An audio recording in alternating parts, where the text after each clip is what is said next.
everybody, it's Yo Taylor back here at the Style Table on My Style Mondays, and this is My Style Stories. And I have a special guest, Denise Stewart Smith. She is an executive and boss babe. She is a boss in health, wellness. And we did an interview before, and you guys should check it out. She talked about her going through diabetes and how she transformed her health. We talk about fashion. She is a fashionista, and you should see this body.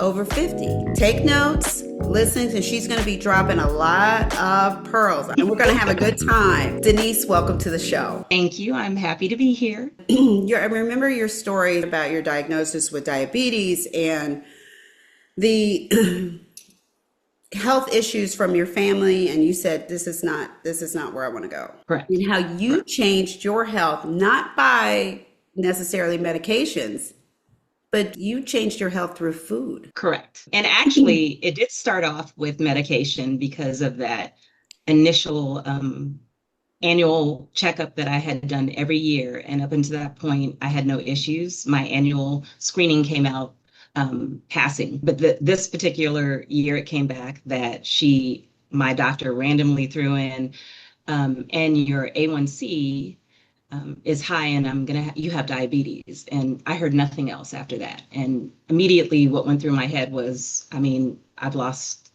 a whole family to diabetes and the symptoms of. So she was a combination of Eastern and Western medicine. So she would try to treat before she gave prescriptions, and she threw out the keto at the time, which I knew nothing about, right? And then I was still in shock. So after I left that visit, I sat in the car and kind of Googled immediately what keto was. And really it was, for me at the time, I took from it was anything white. And coming from an Asian background, there was rice. So it was rice in a meal. So I had to change everything that I knew of growing up, now dismissing everything that I've ever done. And I immediately came home cold turkey. I had a bag of rice, as I normally did, rice cooker. I threw that out. I threw white flour out, and I threw the sugar out. And so I had to go back in 6 months, but every 3 months from that initial diagnosis, I had to go back. So what I learned in the first 2 weeks was keto at the time, because I'm not keto now. My body requires carbs, and everybody's body really requires carbs because it provides energy. So what I did was in 2 weeks, I cooked eggs every way that I could, and bacon and cheese and avocado. But I was sick of it at that point. I felt better. So at my 3-month check-in, I still kind of followed that, but then I started trying to create things to sustain, just to see what the first checkup would come out to be. And so I think initially my A1C was like 7.2, I think, or something like that, 7.5. I can't remember exactly, but by the time I went to my first checkup post the diagnosis, it had dropped. And she's like, well, what are you doing? And I said, well, you said try keto because it might reset my body. She said, well, it is. She said, keep doing what you're doing. So while that check-in, that post check-in, I had also lost 12 pounds. And I'm like, which I was not trying to really do. And I'm like, oh, well, to sustain, I need to figure out how this works for me. So I started going back home and trying to prepare meals. So at this point, I started preparing my meals differently. I loved fried foods, but I knew that I couldn't have the oil and all that. So I started investing in like my all-in-one cookers. And I stopped frying anything.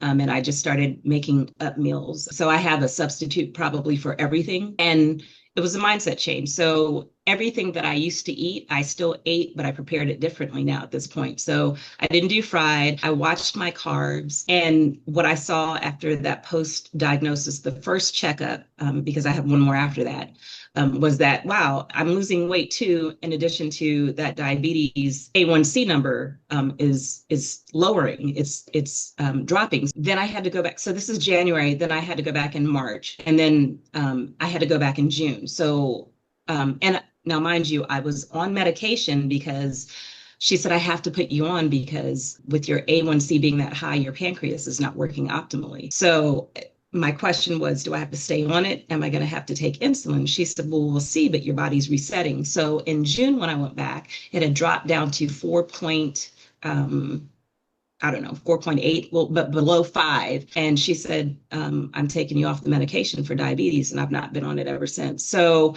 as a result of that, I just say it's cliche when we hear people say you are what you eat. When we get older, you are what you eat. So everything I was doing, I had to stop. But I just tell people that worked for me. I hear people talking about intermittent fasting. That doesn't work for me because I need food. I mean, I need fuel and I need food. So I eat every couple of hours. I graze throughout the day, so I'm not hungry throughout the day. That works for me. Intermittent fasting does not work for me because I need food during the day. And so it became a lifestyle change. And I mean, I've adopted and embraced that ever since. One of the things that you said, you keep saying for me, and that's important because everything isn't for everybody. And, people have asked me what I do. I'm like, I just walk and pray that I don't eat sugar. And that works for me. I can't fast. I need food. I'm a foodie. If the bread basket is warm and it's come my way at the table, I'm going to eat the bread. That's just me. We're going to talk about your next physical journey because you've evolved from just doing the keto light into a whole different system that you've created that's really worked for you. Correct.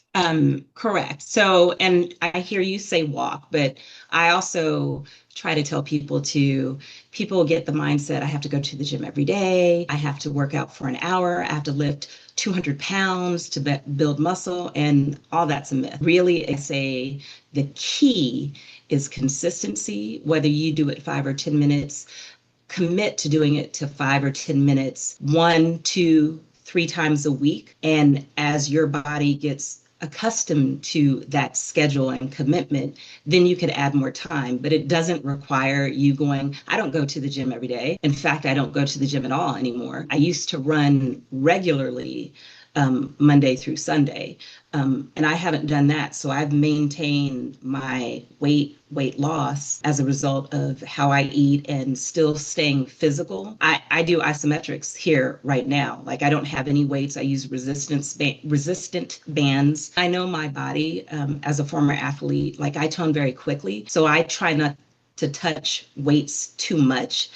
Because I'm short, I don't want to look like a little offensive lineman. So, and I've never really touched weights because I've toned very quickly for my body structure, but not everyone's like that. I mean, there's an endomorph, mesomorph. People have to know their body types, and I know that with eating, people have to learn what works for them. And I use this always as an analogy. There's not a panacea. There's not a one cure for all diseases. There are oftentimes doctors use a cocktail. So they use this drug with this drug, which work for that person, but this drug and that drug may not work for the next person. And you have to go through, peaks and valleys to find out what works for you. But the true message is you have to stay committed to find out what's right for you. And, I share with people as a source of information and a guide. I went from strict keto to modified keto. I won't eat bread as much. I know how to adjust. So if I go to a restaurant and I want a burger, I'll say lettuce wrapped. I want to keep my lean muscle. I don't want to lose the muscle tone. So I know to make sure I feed my body with protein. So I even cook with protein powder instead of like flour. Wow. So that's another gem to cook with protein powder. We'll put them in our shakes or something like that, but we don't think about actually incorporating it into our meals and cooking with it. The number on the scale really doesn't mean much. And I'm going to let Denise tell us why the number on the scale. Now, I'll tell you why the number in the dress doesn't matter, but she's going to tell you why the number on the scale doesn't mean as much. Correct. So body types are different. I had a conversation with a friend the other day, and she stated that she had come back from the doctor. She's actually taller than I am. I'm 5'3.5", I say. I think I've shrunk, but I'm sticking with that. And her weight was 140, and her doctor said her BMI came back as overweight. And when she told me that, I kind of laughed. I said, because I weigh 150, I'm not overweight, and my clothing size is a 3. I can wear a 5. So numbers, people should never get stuck on numbers. That's a lot of body dysmorphia is created out of that. I am a former gymnast, and I don't know how it was during your flight attendant training, but for me, we had in our training, we were getting weighed every day. People were being dismissed for weight based off a scale, a number, the idea that a person this height should weigh this weight. So I intentionally went below the number that they expected for me. I did have an instructor who saw, because I struggled, because I actually looked probably anorexic at 120 pounds for my body type, but I wore 0. And I had an instructor, thankfully, he said, Denise, just hang in there. They're working on that, because years later, you know, that number, that scale, or I'm sorry, not the scale, but the number for a person of particular size kind of went away. They're really relaxed on that from, I know, when I was in training and a flight attendant. And I just remember it was devastating to see people trying to lose weight to meet a number that was unrealistic for some body types and some people. So, and I said earlier, you know, people get fixated on the number, but five pounds of feather weight is the same pound as 5 pounds of rock weight. 5 pounds is 5 pounds, period. But then aesthetically, feathers look lighter than rocks, though, right? So people think, and if you ask them, because that was one of my teasers when I was a trainer, what weighs heavier, 5 pounds of feathers or 5 pounds of rocks? And they'd say feathers. And I said, but it couldn't, because they're both 5 pounds. Feathers just look lighter. And that's the same with body structure. I have muscle, so I'm denser, versus somebody who does not have muscle. They weigh lighter, but they could look bigger than me. And people don't realize that. So people should never get fixated on, I have to be 120 pounds or I have to be 140 pounds. That's not true. It's how you look in your clothing. If you're healthy, inches matter. Small losses are big losses, really. Like if you've lost an inch, that's huge for your body. And that's a success. That any loss, anything that is making you feel and look better and healthy wise, that's a celebration for anyone. Well, you guys,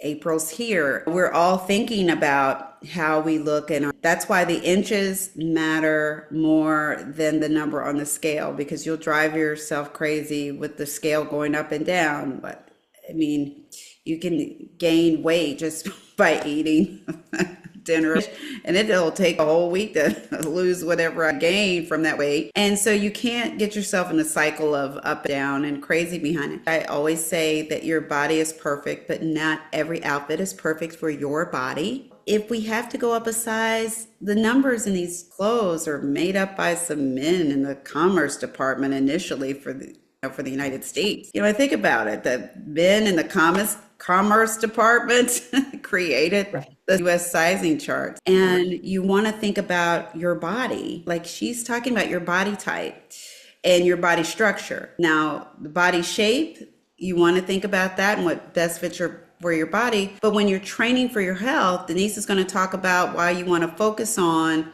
your body type and how do we do that?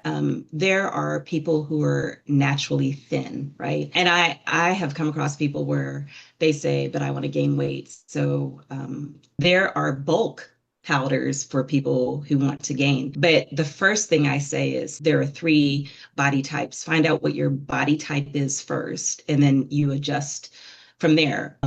A person who's a mesomorph or very athletically built can't eat carbs every day unless they are training for a bodybuilding event and they want to bulk up and they're working out to try to define and have striations through their legs and arms so that when they're posing, they're showing. So I just say it's just you have to learn who you are, your body type, and then you adjust according to that. I think there's also there's so many things you could do because I think that there's also a book on eat right for your blood type as well. You have to do that, but it's a combination but it's a combination of everything. You eat right for your blood type, you eat right for your body type, you eat right for your health. And that's where I go back to you have to find out who you really are and what you need for you and not structure your regimen or plan. And I hate using the word diet because it's not, it really is a lifestyle change. But to do all of those things, people have to be in the right mindset because it requires you changing how you think. The definition of insanity is doing the same thing over and over, expecting different results, right? Because I know my body type. I no longer restrict myself from, I can't have this. That actually sets you up for binging, which you don't want to do. And if you find yourself craving for sugar, just know your body's deprived of something. That's again where you have to make adjustments and figure out what it is your body is lacking and get the nutrient or whatever, the vitamin, whatever it is you're missing. And for me, I graze throughout the day, so I don't have those cravings as much. But if I do, it's because I stepped away from my normal, my sense of eating normalcy, where I've gone probably longer than I should have not eating throughout the day. So I'm like famished, but then I also try to carry things like a protein bar or something. I have to work at maintaining what's right for my body. I can't eat everything, and I don't eat everything, and I don't want to eat everything.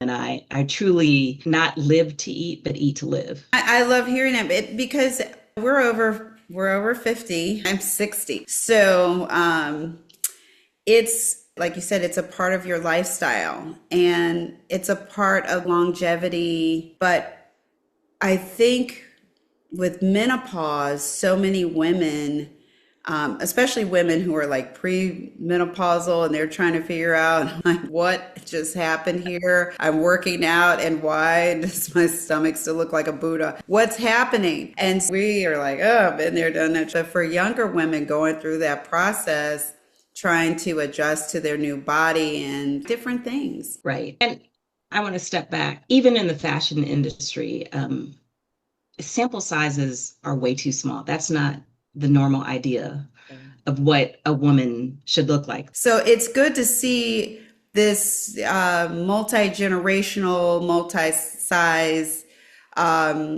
representation in the industry. So I'm excited about the future of this. This is such an important conversation. We have to talk about her style. So, when I say dress your age, dress your energy and not your age, this is what I'm talking about. Now, how old are you, Denise? Can I ask you that?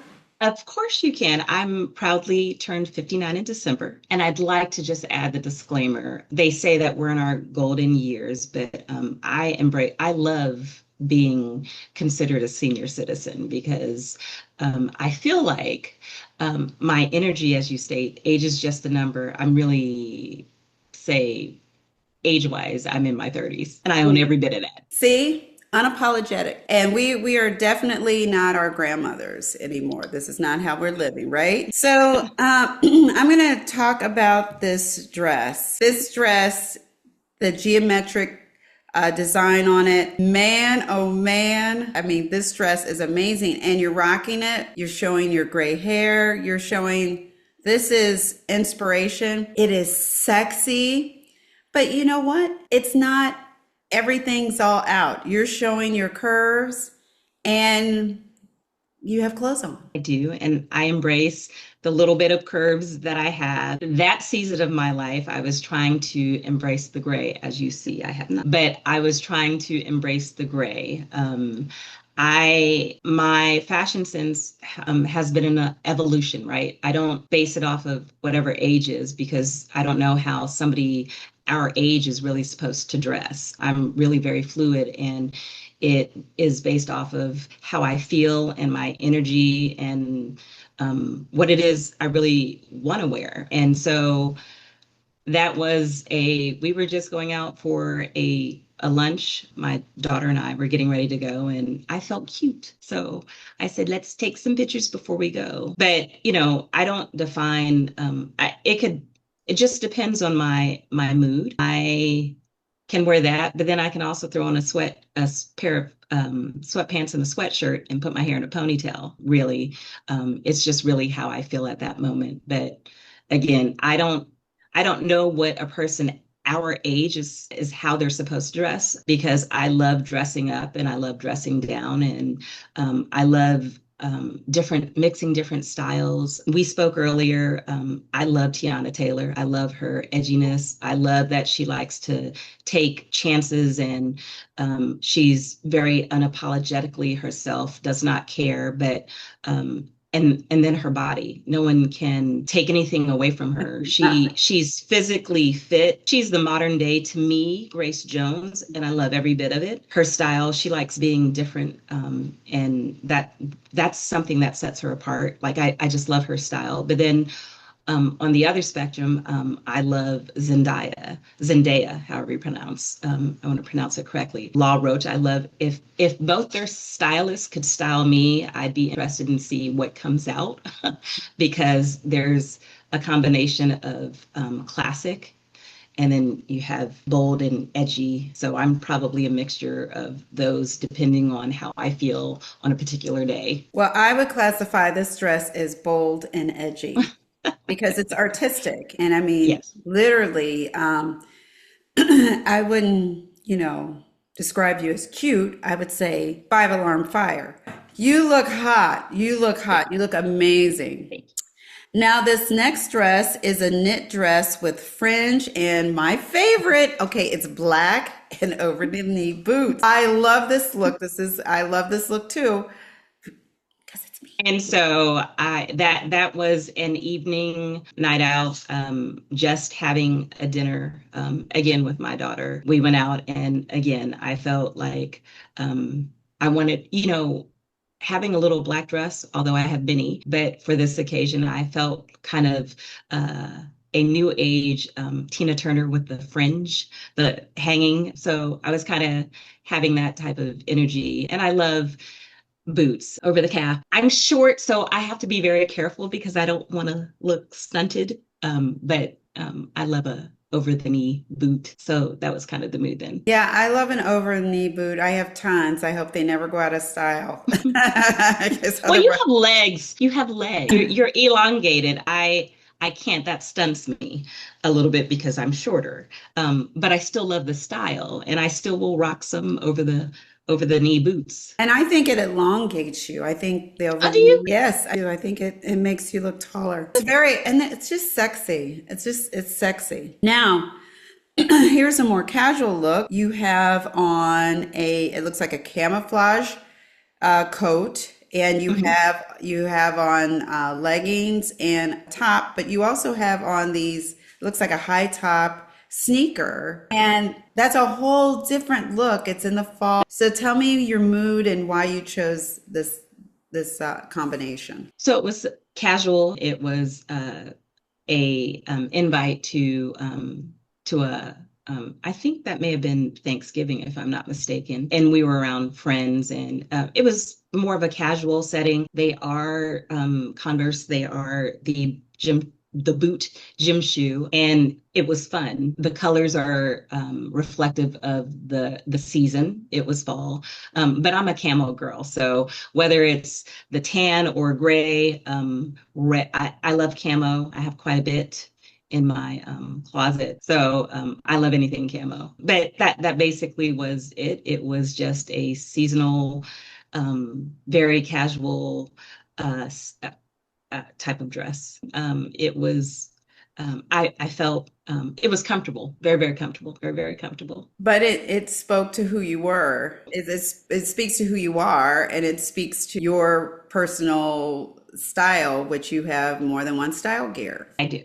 I do. I do. It runs the gamut. I do. And again, like I said, it's based off of energy. I wouldn't really define one particular style because it's more, as we spoke of earlier, energy, how I feel.